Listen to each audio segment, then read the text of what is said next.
Good evening, listeners. It's me, your host, Ramblingramm. I'm here with some more stories to scare, shock, and horrify you. Or possibly, just possibly, let you know what's really out there in the dark. Enjoy, listeners.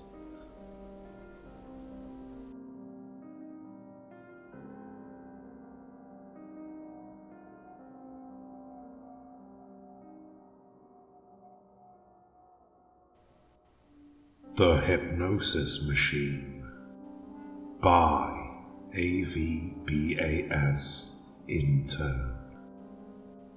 I'm worried about my job. I realise this might not be the place to write about this, but I don't have anyone to talk to, and I really need to rant, so bear with me. I can't give away my name, or the name of the company I work for, but I can tell you I'm a college intern at a large tech company. A year ago when I got this job, I was ecstatic. If you'd told me I'd feel the way I do about it now, I'd never have believed you. Let me give you a little background. I'm a junior studying computer science at a middle-tier college in my area. I love writing code, but I'm also admittedly not that good at it. I only got this internship because a friend vouched for me, but now I get the feeling he regrets it. I'm not dumb, but I'm also not a genius. I tend to get distracted. I blame Reddit for being pulled off the first project they put me on. It's hard to concentrate on finding a bug buried deep in some old broken code, when I could be looking at memes and pictures of cats that look like Wilford Brimley. The second project they removed me from was my own fault, though. You forget to highlight the where clause in a query one time, and you suddenly become that guy who wiped out all the team's data. At that point, I couldn't afford to mess up anymore. I've always been a below-average student, and I was graduating from a school no one's ever heard of outside of the city limits. The only thing I had to put on my resume once I graduated is this internship, and I've already had 2 strikes against me. After my first 2 disasters, it was obvious that the company didn't trust me around their code base anymore. My new position was much more of the coffee boy / runner variety, which hurt a little, but how? At least I couldn't really mess that up. Plus, although I wasn't working in the code, I was technically working on the most interesting project I'd ever been on. It was called the AVBAS, which was short for the Audio Visual Behavior Augmentation System, but we like to call it the Hypnosis Machine. It sounds crazy, but the idea is relatively simple. It's virtual reality self-hypnosis software. I've tried it a couple of times, and it works like this. You put on the headset, and inside there's this digital hypnotist who talks you through a session. A bunch of audio tricks and visual cues are then implemented to induce hypnosis and mess with your subconscious. I say mess, but my bosses would probably say facilitate, or augment, or something like that. If you really focus and let it do its thing, you come out feeling, well, just feeling better. It's hard to describe. The higher-ups think it's going to be the new best thing in therapy. There are different versions of the software too. Most of it stays the same, but the hypnotist script changes a little between each of them. Each version is aimed at changing something about the hypnotee. There are versions that are supposed to help with weight loss, make you more confident, help with insomnia, and there are even versions that aim to be able to make you better in bed. So I joined this project about 4 months ago, and about 2 months ago we started testing the software on people. They put ads up all around my campus offering money for people to come in for a regular daily session, and then fill out a questionnaire afterward. I got promoted from head coffee boy to lead person in charge of getting people in the damn headset. They hired an actual doctor to take down patients' vitals and watch their heart rates. I was mostly in charge of managing the hardware and making sure the test subjects wore their earphones. They were really strict on that last part. I did, however, get to wear a lab coat around the test subjects and carry a clipboard. I liked this job a lot more. Early tests went well, like really well. Around 15% of the test subjects weren't affected by the software at all, but approximately 35% saw mild but noticeable improvements in the core area they wanted to improve. And nearly 50% of the population was marked as having expressed strong physical and psychological improvements. When I say strong, I mean like strong.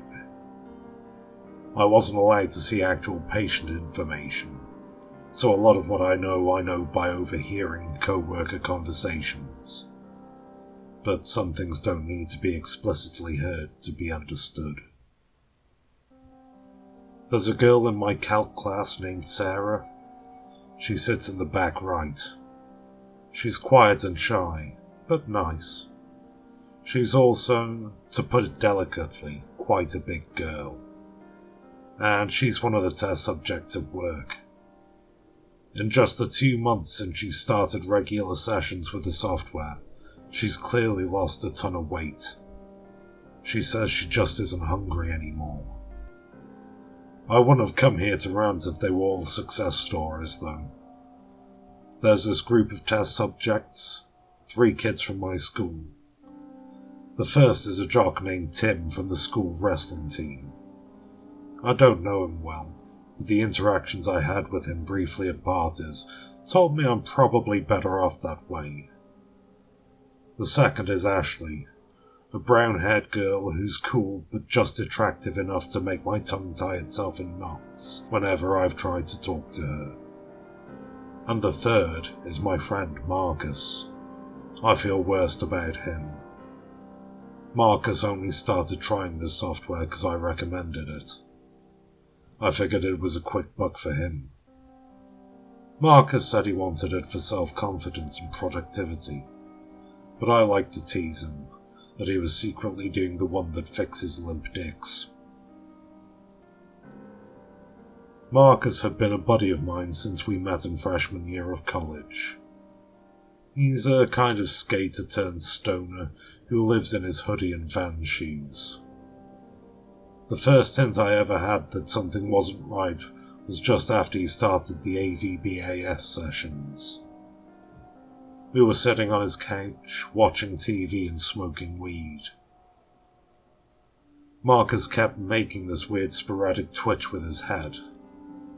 I looked over and instead of watching the TV, he had positioned his face towards the set, but was slowly moving his eyes to the right and staring at an empty chair. I snapped my fingers and yelled, "Hey, you alright, man?" Marcus just broke out in giggles with a cheesy smile on his face. "Yeah, I'm fine, man," he said. "I just keep thinking I'm seeing something over there. It's dumb. I'm like watching this show, and as I'm watching, I could swear I keep seeing that big guy from the hypno sessions thing, just sitting in that damn chair over there out of the corner of my eye. But every time I look, no one's there. So I figured I'd move my eyes real slow-like and catch the bastard," he said as he made a creeping motion toward the empty chair. "Dude, you need to lighten up on the pipe," I told him.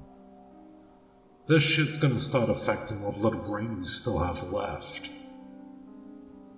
We laughed and I shrugged it off, but even after we talked, I caught him occasionally trying to sneak a peek at the man in the empty chair. It wasn't until a couple of weeks later that things started getting more serious. These 3 classmates, the younger devs and I began to refer to them as the Owl People. We started calling them that in the beginning as a joke, because as the sessions went on, all of them started getting these heavy dark circles under their eyes, like they hadn't slept in weeks. They didn't act tired, though. I figured they'd been staying up late or studying or something. Or in the case of Marcus, playing Xbox and watching Adult Swim all night. Strangely, if that's what they had been doing, it wasn't affecting their energy at all. They seemed to have more of that than ever. Marcus started acting like a 5-year-old on a sugar high. He became a stoner-turned-skater again. I really started getting worried when the doctor who runs the tests, let's call him Dr. Mike for the sake of anonymity, started getting visibly worried. Unlike the other patients, he'd specifically asked these 3, "Are you sleeping well? Have you been eating well? And do you feel like you're under any stress?" But all would say they are getting the best sleep of their lives and they've never felt better. The circles under the eyes started early. Not long after that, weight loss became noticeable. Then their teeth began to turn a dark yellow, and their breath became unbearable. It was obvious to everyone, except these 3, that something was very wrong. I pulled Marcus to one side one day and asked him point blank, "Hey, are you alright, man?" We were outside my work. I was taking a break, and he had just finished a session on the AVBAS machine. "Yeah, I'm doing great, man. What's up?" "Nothing," I said. "It's just you don't look well, dude." "I feel well," Marcus shot back while skating circles around me on the sidewalk. "Well, I mean, you're a pretty skinny guy already, and you seem to be losing weight, and your hair is thinning." "Wow, that's a dick thing to say," he cut me off. "No, I didn't mean it like that, it's just..." I didn't know how to proceed. "If you ever need anything, man, you can always talk to me, dude." Marcus was still visibly offended, though. "Yeah, I don't think I'm gonna do that," he said as he skated off. Despite their appearances, all 3 of the Owl People seemed to be doing fine, which makes it difficult to say if anything is actually wrong with them. Tim is undefeated in wrestling since he started the sessions. Ashley is pulling straight A's right now. And Marcus? Oh, Marcus is the happiest I've ever seen him. I think he may have even stopped smoking weed altogether. At least I know that he doesn't hit me up anymore to smoke with him. He doesn't really hit me up anymore at all. I suspect that the AVBAS software is behind all of this, but I don't have any proof. It's possible it's not connected, but it seems like too big of a coincidence to me. I can tell Dr. Mike feels the same way. Or at least I thought he did before he was removed. Dr. Mike had developed the habit of muttering to himself and shaking his head when administering the software to one of the Owl People. One day I could tell he had had enough, and then, just like that, the next day I went into work to be greeted by a new doctor. Dr. Ralph. Dr. Mike's replacement. I don't know if Dr. Mike was fired or if he quit, but I do know that Dr. Ralph doesn't seem to share Dr. Mike's concern for his patients. He doesn't seem to care much for me either. He barks orders at me like I'm sort of disobedient dog. This brings us to present day. I'm still working under Dr. Ralph as an assistant. The owl people are still showing up for their sessions, usually early, and usually looking somehow even worse than they did the last time they were in. I swear to God their skin is even starting to yellow now. Everyone else in the program has reduced their sessions to once or twice a week, but not the owl people. They can't get enough of the software.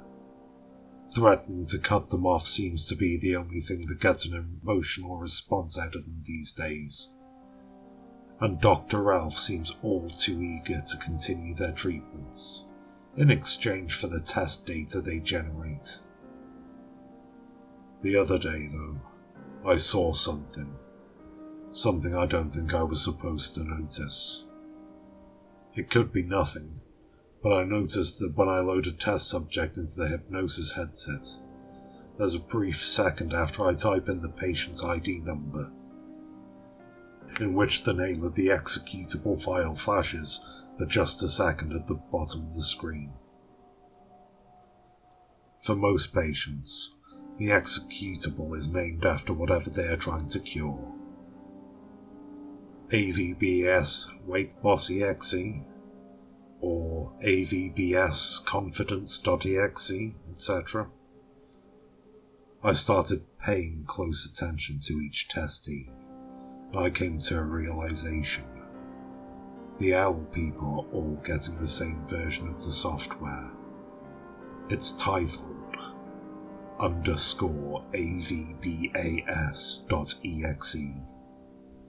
and it's a version that only they get. I dug through the files on and found it. This version of the software is at least 5 times bigger than the next largest version. I don't know what to do. Do I go to my superiors with my findings? If there's a custom version of this hypnosis machine going out, the upper management must know about it, right? And the fact that only the owl people are getting it is too big of a coincidence to be chance. Stuff like this doesn't just get accidentally written. I don't want to jeopardize the one thing I've got going for me right now, but if you could only see the faces of these guys. Marcus's face. I have to do something. I think my friend might be dying.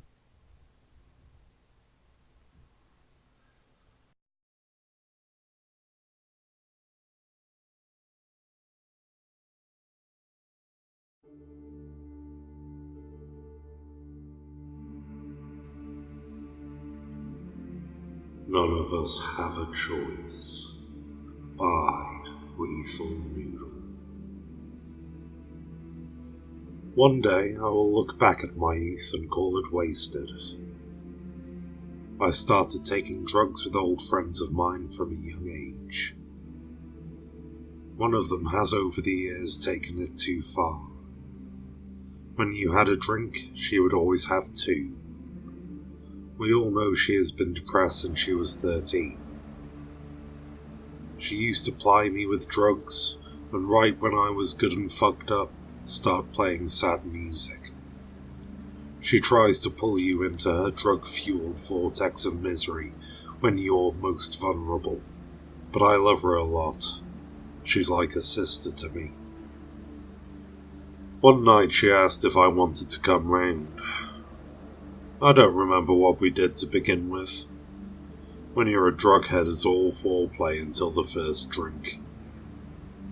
We sat in her room, and she procured a bottle of gin and poured me a glass. One glass led to another, and before long, I was good and hammered. Sitting on her bed, I knew that the depressing shit was about to get started up. I said to her that I might head home, hoping to avoid it. She said something like, "Oh, yeah, okay," then dived into one of her nefarious drawers. She brought out a small pink cylinder and a pack of balloons. Do you want some nitrous before you go? I was torn. Did I escape when I had the chance? Or try a drug I'd never done before? My vices won out. For those who have never done nitrous oxide, it comes in little canisters used for frothing bottles of whipped cream. You put this capsule in a special device and screw it up. This punctures the canister and releases the gas out of a hole over which you put a balloon. You collect the gas, exhale all the air out of your lungs, and suck in a heap of nitrous. She handed me a purple balloon. I inhaled. A buzzing sensation came over me. Thousands of small shapes like chips of stained glass began to appear, tessellating in from the edges of my vision. I fell back on her bed. All I could see was vibrating bright shapes. I was gone. That was when I met it. It was impossible for me not to meet it. It was all there was in existence. It didn't turn to face me. It had no face. All I saw was rippling, fractal colours, immense and powerful. I was terrified by this godly entity. It said to me that for all the cravings and efforts of people to be better, bigger, stronger, that's not what we really want. Our most pure desire is consistency. We want tomorrow to be like today.